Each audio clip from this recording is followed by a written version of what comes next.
अस्सलाम वालेकुम। Investment and portfolio management की लास्ट क्लास में हमने डिस्कस किया था investment decision process and importance of internet. आज के हमारे टॉपिक्स हैं individual and institutional investors and ethics in investing. थोड़ा सा कल वाले जो लास्ट हमारे टॉपिक था उसको थोड़ा सा रिवाइज कर लेते हैं। इसमें हमने पढ़ा था इन्वेस्टमेंट डिसीजन के बारे में। उसमें फिर अगर आपको याद हो तो there were 5 steps. Understanding the client. First you will have to understand the client के क्लाइंट की क्लाइंट का जो कैलिबर है, जो रिस्क लेने का जो उसका कैपेसिटी है वो कितनी है, उसके मुताबिक फिर आपने उनके उनके लिए पोर्टफोलियोज बनाने होते हैं और इन्वेस्टमेंट्स करनी होती है। If you are the investor yourself, तो फिर आप क्या करते हैं, आप फिर अपने आप को देखते हैं, अपनी कैपेसिटी को चेक करते हैं और उसके बाद इन्वेस्टमेंट करते हैं। आमतौर पे देखा जाता है जो 50 ईयर्स से अबव लोग होते हैं they are risk averse people, वो रिस्क नहीं लेना चाहते।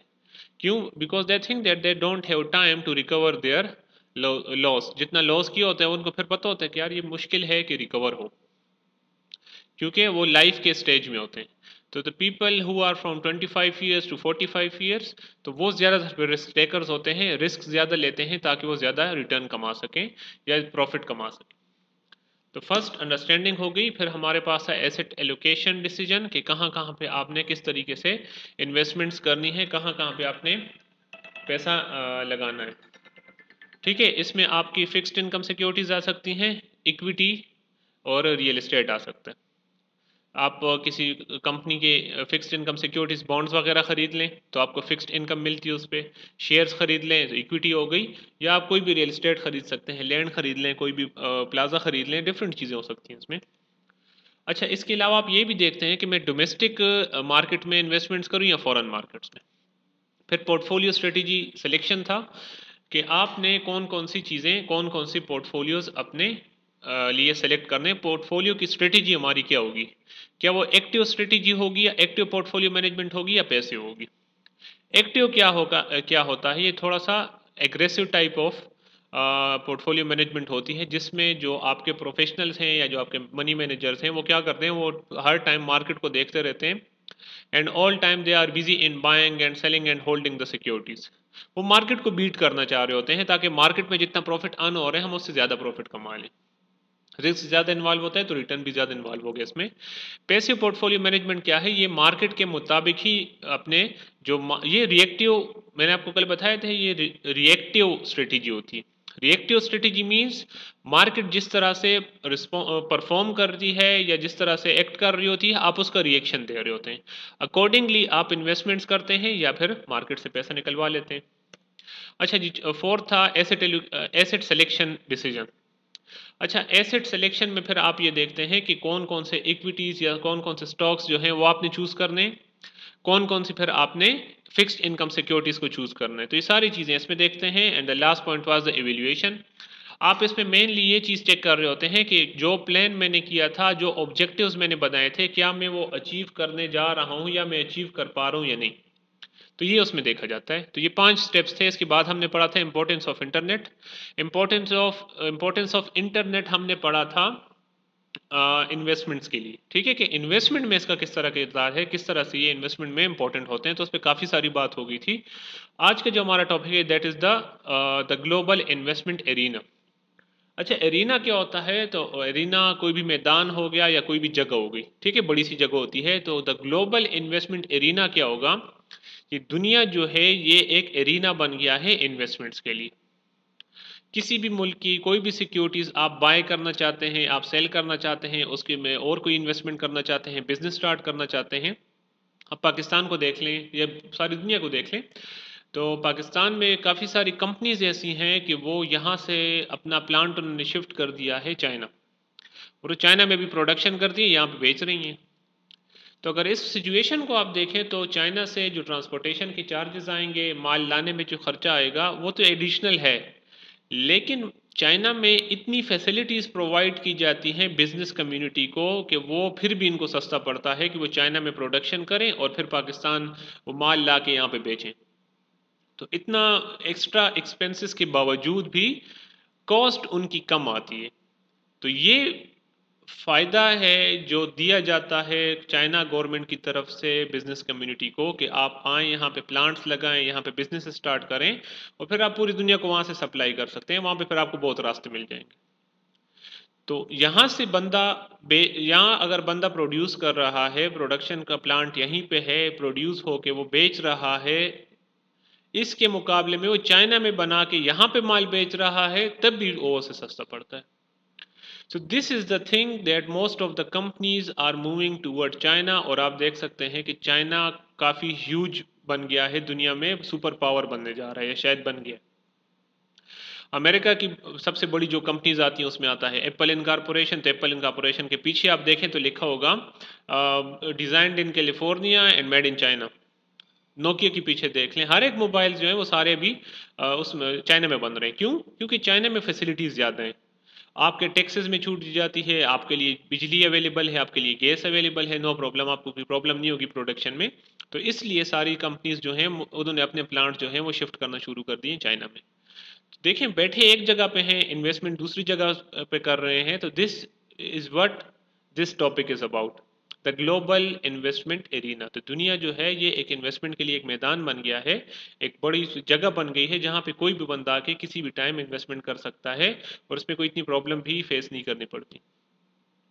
Global investment means when an investor is investing his capital in another country except his own country. In early times, global investment was not possible. पहले नहीं होता था, या तो इस तरह करते थे कि पैसे लेके जाते थे साथ या ट्रांसफ़र करते थे किसी तरीके से और ख़ुद जाके वहाँ पे इन्वेस्टमेंट्स करते थे। Not possible or was very hard because the flow of information around the globe was very slow. Even ये तो इन्वेस्टमेंट्स की बात है, रिश्तेदारों को अपने रिश्तेदारों का पता ही नहीं होता था कि कोई फौत हो गया है, कोई बीमार है, कोई क्या है, इसका पता नहीं होता था। जब लेटर आता था तो हफ्तों बाद पहुंचता था। तो इन्वेस्टमेंट तो फिर बड़ी दूर की बात है। तो इन्वेस्टमेंट जो थी वो बहुत स्लो थी, फ्लो ऑफ इंफॉर्मेशन बहुत स्लो थी, जिसकी वजह से इन्वेस्टमेंट करना जो था वो पॉसिबल नहीं था या बहुत मुश्किल था। देखें, आप जब भी इन्वेस्टमेंट करते हैं तो इसके लिए आपको मार्केट की इंफॉर्मेशन होनी चाहिए। आप एनालिसिस के बाद फिर इन्वेस्टमेंट्स करते हैं। तो आपको इन्फॉर्मेशन होगी तो आप एनालिसिस करेंगे। तो इन्फॉर्मेशन फ्लो अगर बहुत क्विक है तभी सही तरीके से इन्वेस्टमेंट हो सकती है। अगर बहुत स्लो है तो you are also very slow. Market में जब प्राइसेस गिरती हैं और आप तक इन्फॉर्मेशन 3 दिन 4 दिन हफ्ते में पहुंचती है, तो जब तक आपको पता लगता है और आप इन्वेस्टमेंट करने का सोचते हैं उस वक्त तक प्राइसेस दोबारा चेंज हो चुकी होती हैं। लेकिन अभी क्या है, अभी आप किसी भी मुल्क में इन्वेस्टमेंट्स करें इंटरनेट के थ्रू आपको पता लग जाएगा, with in minutes with in seconds आपको इन्फॉर्मेशन मिल जाती है।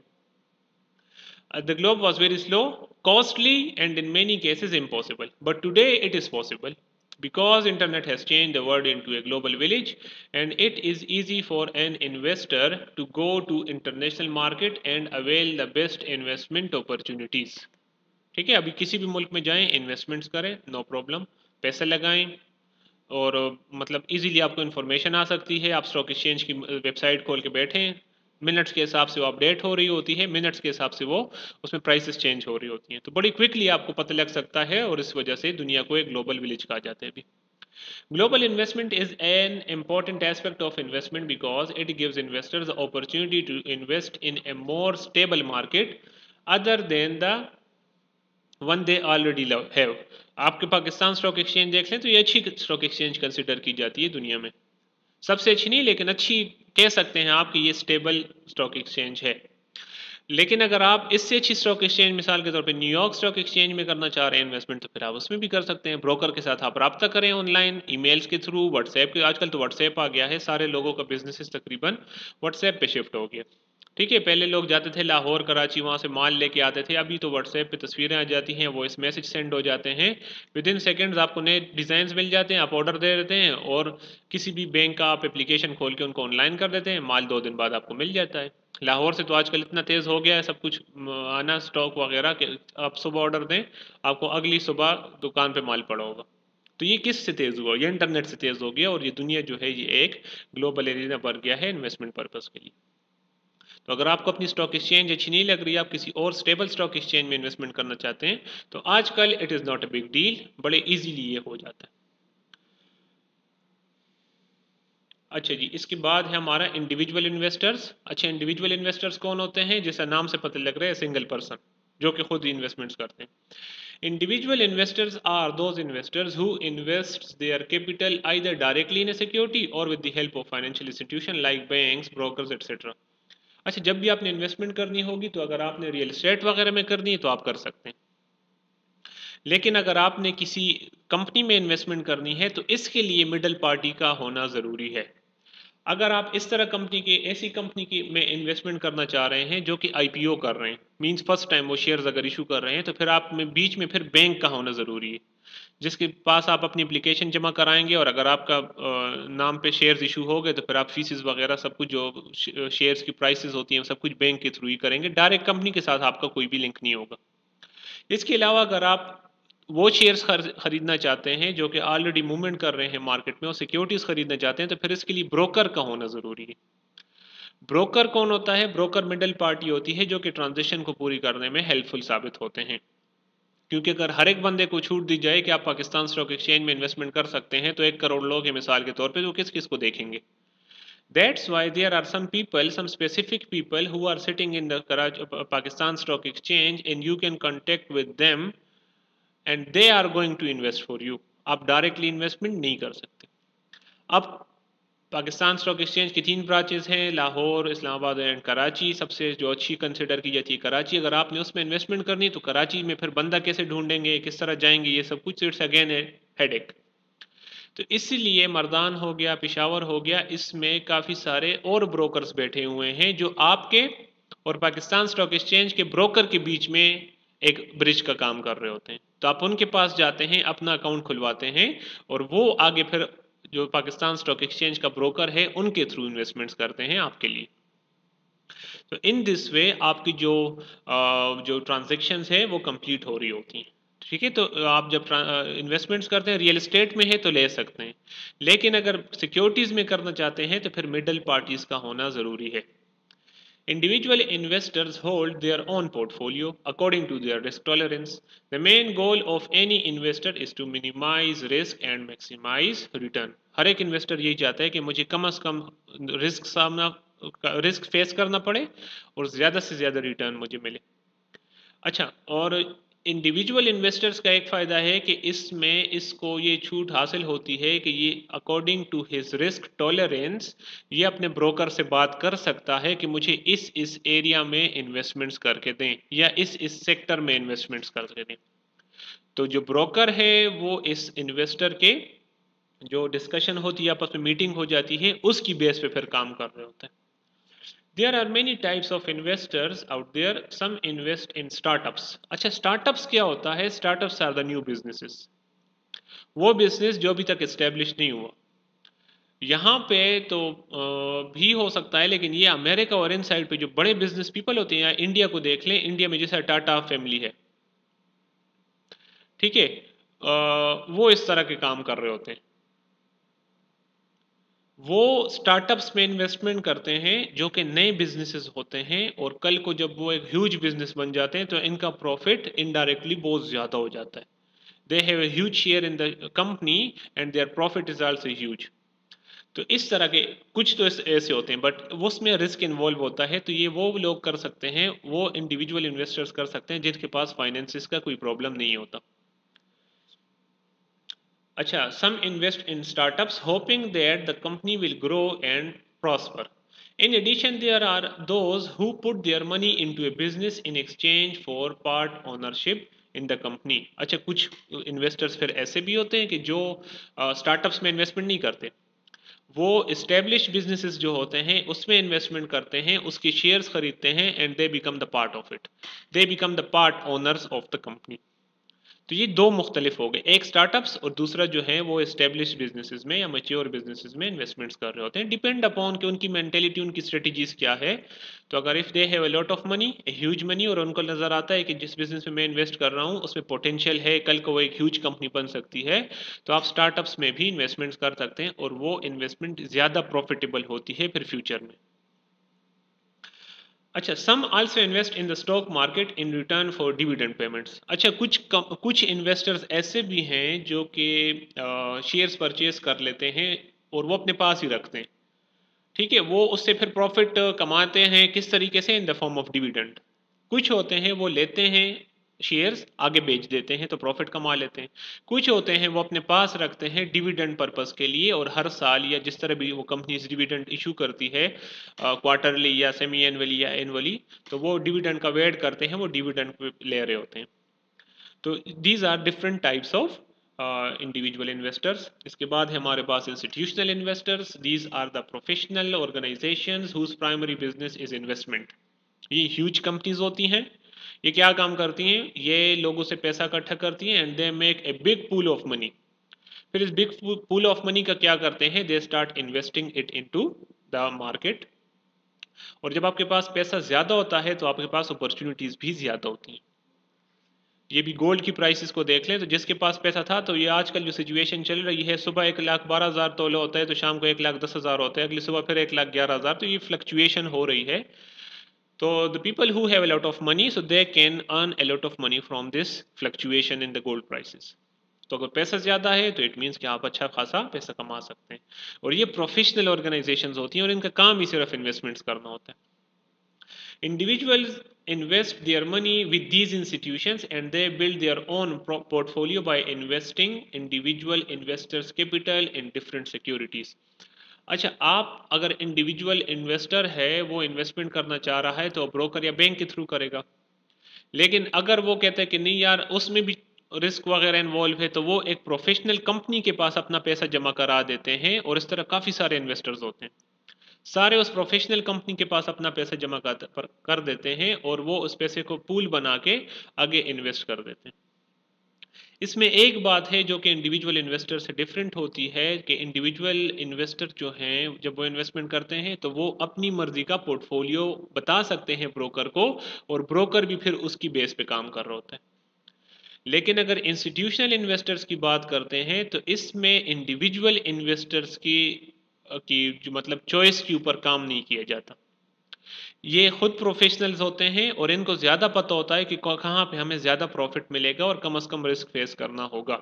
तो ये खुद ही इन्वेस्टमेंट्स करते हैं और इसमें इंडिविजुअल इन्वेस्टर की चॉइस को फॉलो नहीं किया जाता।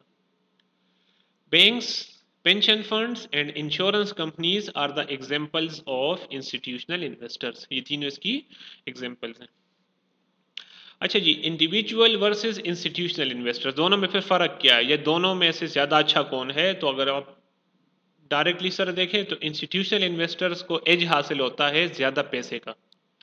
ज़्यादा पैसा तो वो ज़्यादा प्रोफेशनल्स हायर कर सकते हैं और वो ज़्यादा अच्छे तरीके से चीज़ों को मैनेज कर सकते हैं, जबकि individual investors are most of the time facing the risk, facing the losses, कभी कभार मार्केट छोड़नी पड़ती है उनको।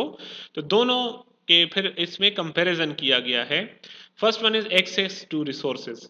Institutional investors are very large companies and can take advantage of numerous resources such as financial professionals to oversee their portfolio on a daily basis, allowing them to enter and exit the market at the right time. Individual investors need to do the same on their own through research and available data. तो इसमें देखें as हासिल है institutional investors को, वो बहुत ज़्यादा opportunities avail कर सकते हैं जो मार्केट में अवेलेबल होती हैं। इसके अलावा मार्केट में वो इन आउट इजीली कर सकते हैं और टाइमली कर सकते हैं, टाइम से आना टाइम से जाना। ठीक है। And as compare to the institutional investors, individual investors भी ये काम कर सकते हैं लेकिन उनको ज़्यादातर रिसर्च वगैरह खुद ही करनी होती है। जो अवेलेबल डेटा होता है, रिसर्च होता है, वो खुद जज करते हैं, कोशिश करते हैं पोर्टफोलियोज वगैरह अपना बनाएं और उसके बाद डिसीजन लेते हैं और ब्रोकर के साथ फिर डिस्कस कर रहे होते हैं। Decision making with institutional investors, investments are usually overseen by different individuals in the organization. For example,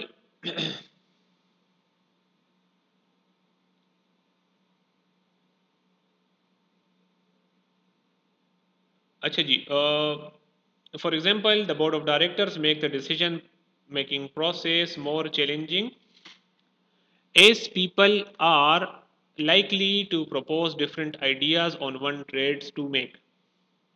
As an individual investor, you are your boss and the sole decision maker when it comes to buying and selling shares. तो decision making जो है, तो institutional investors में सारी decision making जो है वो कर रहे होते हैं जो प्रोफेशनल्स लोग हैं।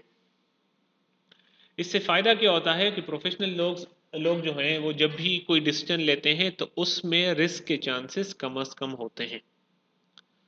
और जो इंडिविजुअल इन्वेस्टर्स हैं वो जब डिसीजन लेते हैं वो अपने ही बॉस होते हैं, so sometimes they are facing problems. अच्छा, आइडेंटिफाइंग इन्वेस्टमेंट अपॉर्चुनिटीज़, तो इन्वेस्टमेंट अपॉर्चुनिटी इंस्टीट्यूशनल इन्वेस्टर्स ज़्यादा अच्छे तरीके से कर सकते हैं with the help of their professionals, जबकि इंडिविजुअल इन्वेस्टर जो हैं उनको इसमें प्रॉब्लम्स फेस करनी होती हैं। अच्छा जी, लास्ट टॉपिक है जी हमारा इस चैप्टर का। अच्छा, एथिक्स इन इन्वेस्टिंग। हर एक चीज़ में you will have to follow the ethics. Ethics Urdu में अगर तर्जुमा करें तो अखलाकियात को कहते हैं। Means you must differentiate between the right and the wrong. ठीक है, राइट रॉन्ग में फिर आप डिफ्रेंशिएट करके राइट को फॉलो करें, रॉन्ग को छोड़ दें। Ethics means a social, religious और civil code of behaviour considered correct. Correct behaviour को चूज करें, इनकरेक्ट बिहेवियर को छोड़ दें। In investment world, all the professionals including security analyst, portfolio managers, stock brokers, banks and all other institutions should provide correct information to the investors and should not deceive them. It is very important because financial markets depend on integrity. If investors lose confidence in the overall honesty of the investing environment, financial markets could be severely damaged, and this in turn could adversely impact the capital formation process, which is so important for the success of an economy. जो बातें देखें सही हैं। अच्छा, आमतौर पे एक term use किया जाता है अर्निंग मैनेजमेंट का। अर्निंग मैनेजमेंट में क्या करते हैं, अर्निंग मैनेजमेंट में वो थोड़ी सी चीज़ों को इधर उधर करके पेश कर रहे होते हैं। जो कंपनीज हैं वो चीज़ों को थोड़ा सा चेंज करके पेश करती हैं ताकि फ्यूचर में और वो पैसा काम आ सके, या प्रॉफिट कम शो कर देती हैं या एक्सपेंसेस ज़्यादा शो कर देते हैं, तो इस तरीके से वो अर्निंग मैनेजमेंट करते हैं। तो वो जो आपके जो फाइनेंशियल स्टेटमेंट्स होती हैं उसकी पिक्चर को चेंज कर देते हैं। This will be considered as unethical. You will have to present the real picture of the business to your shareholders.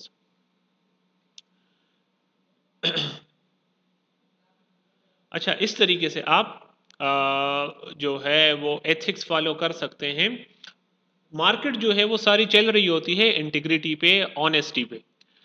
if the people have if the investors have trust in the investors, trust in the market, तभी वो market boom करेगी, boom पे जाएगी, flourish करेगी। if the investors lose their hope, lose their trust in the market, तो वो फिर investments नहीं करते।